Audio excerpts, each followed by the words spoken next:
നമസ്കാരം. പ്രകൃതിയുടെയും കാലത്തിന്റെയും ഏറ്റവും വലിയൊരു നീതിയുണ്ട്. കർമ്മഫലം എന്നാണ് അതിനെ പറയുക.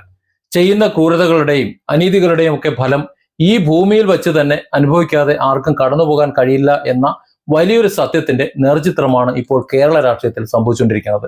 ഒരു കാലത്ത് അധികാരത്തിന്റെ ഉച്ചസ്ഥായിയിൽ നിന്ന് സംസ്ഥാനം ഭരിച്ചിരുന്ന മുൻ മുഖ്യമന്ത്രിയും ഇപ്പോഴത്തെ പ്രതിപക്ഷ നേതാവുമായിട്ടുള്ള പിണറായി വിജയന്റെ കുടുംബം നേരിടുന്ന കടുത്ത മാനസിക സംഘർഷങ്ങൾ ഈ കർമ്മനീതിയുടെ പ്രതിഫലമാണ് എന്ന് പൊതുസമൂഹം സംസാരിക്കുകയാണെങ്കിൽ അവരെ അതിന് തെറ്റു പറയാൻ പറ്റൂല. കാരണം മുഖ്യമന്ത്രി പദവിയിൽ ഇരുന്ന കാലത്ത് അന്വേഷണ ഏജൻസികളായി ഇഡിയെയും SFIയെയും ഒക്കെ തന്റെ രാഷ്ട്രീയ സ്വാധീനം ഉപയോഗിച്ച് ഒരു പരിധി വരെ അകറ്റി നിർത്താൻ പിണറായി വിജയന് കഴിഞ്ഞിരുന്നു. എന്നാൽ അധികാരം നഷ്ടപ്പെട്ട് അദ്ദേഹം പ്രതിപക്ഷ നേതാവിലേക്ക് ഒതുങ്ങിയതോടെ ആ കവചങ്ങളെല്ലാം തകർന്നു വീണിരിക്കുന്ന കാഴ്ചയെ നമുക്ക് കാണാൻ പറ്റുന്നത്. മകൾ വീണ വിജയന്റെ വീടും അവരുടെ സ്ഥാപനങ്ങളും എല്ലാം കേന്ദ്രീകരിച്ച് ഈട് നടത്തിയിട്ടുള്ള നിർണായകമായ റെയ്ഡുകൾ ഇതിന്റെ ആദ്യത്തെ സൂചനയാണ്.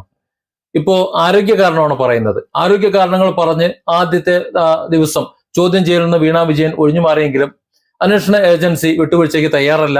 ഈ വരുന്ന ബുധനാഴ്ച കൊച്ചിയിൽ ഓഫീസിൽ ഹാജരാകാൻ വേണ്ടി രണ്ടാമത്തെ കർശന സമൻസ് നൽകിയിട്ടുണ്ട്. കേവലം പിഴയടച്ചിട്ട് ഒതുക്കി തീർക്കാവുന്ന ഒരു സാമ്പത്തിക കുറ്റകൃത്യമല്ല ഇത് എന്നതുകൊണ്ട് തന്നെ കള്ളപ്പണം വെളുപ്പിക്കൽ നിയമപ്രകാരം PMLA എന്ന് പറയാം. കള്ളപ്പണം വെളുപ്പിക്കൽ നിയമപ്രകാരം സ്വത്തുകൾ കണ്ടുകിട്ടുന്നതിലേക്കും വീണയുടെ അറസ്റ്റിലേക്കുമൊക്കെ കാര്യങ്ങൾ നീങ്ങാനുള്ള സാധ്യതകൾ ഈ വരുന്ന ബുധനാഴ്ച ഏറെയാണ്. സ്വന്തം മകൾക്ക് നേരെ ഉയരുന്ന ജയിൽ ഭീഷണി പിണറായി വിജയൻ എന്ന അച്ഛന് നൽകുന്ന മാനസിക ആഘാതവും ഉറക്കമില്ലാത്ത രാത്രികളും എത്രത്തോളമാണ് എന്ന് ഊഹിക്കാവുന്നതേ ഉള്ളൂ. 10 വർഷം കേരളം ഭരിച്ചിരുന്ന ഇരട്ടച്ചങ്കനാണ് ഈ പിണറായി വിജയൻ എന്നതുകൂടി ചിന്തിക്കുമ്പോൾ അതിന്റെ ആഴം ഒന്നുകൂടി കൂടും. ഈ സന്ദർഭത്തിലാണ് മുമ്പ് കേരളത്തെ പിടിച്ചുകുലുക്കിയ സ്വർണ്ണക്കടത്ത്, ഡോളർ കടത്ത് കേസുകളിലെ പ്രതിയായിട്ടുള്ള സ്വപ്ന സുരേഷിന്റെ പഴയ ചില വെളിപ്പെടുത്തലുകൾ പ്രസക്തമാകുന്നത്. അന്ന് മുഖ്യമന്ത്രിയും കുടുംബവും ഉൾപ്പെട്ട കള്ളപ്പണ ഡോളർ ഇടപാടുകളിലെ നിഗൂഢതകൾ മറച്ചുവെക്കാൻ സ്വന്തം മകളുടെ പ്രായം മാത്രമുള്ള സ്വപ്ന എന്ന സ്ത്രീയെ പിണറായി വിജയൻ ക്രൂരമായി ബലിയാടാക്കുകയായിരുന്നു എന്ന ആക്ഷേപം ഇപ്പോൾ വീണ്ടും സജീവമാവുകയാണ്. സ്വപ്ന സുരേഷിന്റെ ചതിയുടെ പത്മവ്യൂഹം എന്ന പുസ്തകത്തിലൂടെ ഭരണകൂടം തനിക്കെതിരെ നടത്തിയിട്ടുള്ള പിണറായി ഭരണകൂടം തനിക്കെതിരെ നടത്തിയിട്ടുള്ള കൊടും ക്രൂരതകൾ അക്കമിട്ട് നിരത്തിയിട്ടുണ്ട് അവർ. ട്രിപ്പിൾ ലോക്ക്ഡൌൺ നിലനിന്നിരുന്ന കാലത്തെ നിയന്ത്രണങ്ങൾക്കിടയിൽ ഭർത്താവിനെയും കുഞ്ഞുങ്ങളെയും ഒക്കെ പിരിച്ചു മാറ്റി തന്നെ അപരിചിതനായ സന്ദീപിനൊപ്പം ബാംഗ്ലൂരിലേക്ക് പോകാൻ മുൻ പ്രിൻസിപ്പൽ സെക്രട്ടറി M ശിവശങ്കർ നിർബന്ധിച്ചതും ആ യാത്രക്കിടയിൽ ശാരീരികമായും മാനസികമായും താൻ നേരിട്ട പീഡനങ്ങളും അവർ ആ പുസ്തകത്തിൽ തുറന്നെഴുതി. തുടർന്ന് 15 മാസക്കാലമാണ് ആ സ്ത്രീക്ക് ജയിലിന്റെ അഴിക്കുള്ളിൽ കഴിയേണ്ടി വന്നത്. മനസ്സിലാക്കണം, ഈ പിണറായി വിജയനാണ് അവരെ അഴിക്കുള്ളിലേക്ക് ഒരു നിരപരാധിയായിട്ടുള്ള ആ ഒരു സ്ത്രീയെ, സ്വന്തം മകളുടെ പ്രായം മാത്രമുള്ള ഒരു സ്ത്രീയെ അഴിക്കുള്ളിലേക്ക് തള്ളിയിട്ടത്. കേസിൽ നിന്ന് പിന്മാറാൻ 30 കോടി രൂപ വരെ രാഷ്ട്രീയ വാഗ്ദാനങ്ങൾ വന്നിട്ടും പൊതുസമൂഹത്തിന് മുന്നിൽ താൻ വഞ്ചിക്കപ്പെട്ടതാണ് എന്ന് തെളിയിക്കാൻ വേണ്ടിയാണ് അവർ ഉറച്ചു നിൽക്കുന്നത്. ജയിൽ മോചിതയായ ശേഷവും അവർക്ക് ലഭിച്ചിട്ടുള്ള ജോലി തകർക്കാനും അവരെ ജീവിക്കാൻ അനുവദിക്കാതെ വേട്ടയാടാനും അന്ന് ഭരണകൂടം മടിച്ചിരുന്നില്ല എന്ന് നമുക്ക് എല്ലാവർക്കും അറിയാം. മകൾ വീണയോട് അമിതമായിട്ടുള്ള ആ വാത്സല്യം കാണിക്കുന്ന പിണറായി വിജയൻ മറ്റൊരാളുടെ മകളും ഇതുപോലെ ഒരു കുടുംബത്തിന്റെ തണലാണ് എന്ന് ചിന്തിക്കാനുള്ള ഒരു മാനസികാവസ്ഥ, ഒരു സാമാന്യ ബോധം കാണിച്ചില്ല എന്നുള്ളത് വളരെ കഷ്ടമാണ്.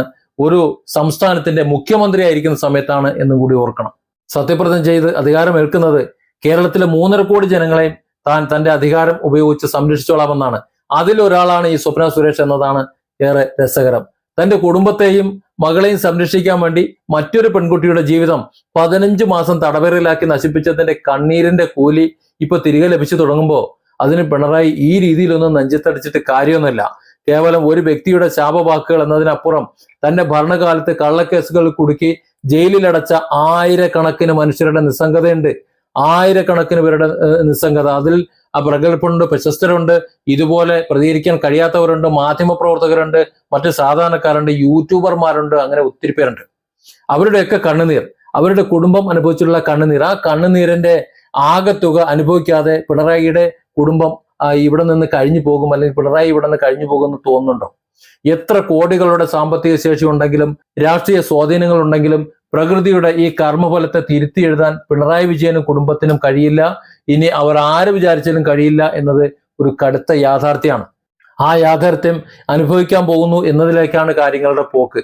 ഈ വരുന്ന ബുധനാഴ്ച അതിനൊരു തുടക്കമാണ് വീണ വിജയനിലൂടെ പിണറായി വിജയൻ അറിയാൻ പോകുന്നത്.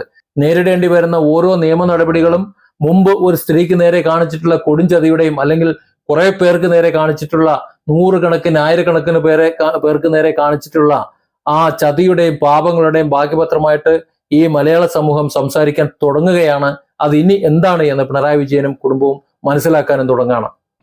Different angles. Don't forget to subscribe and support this channel.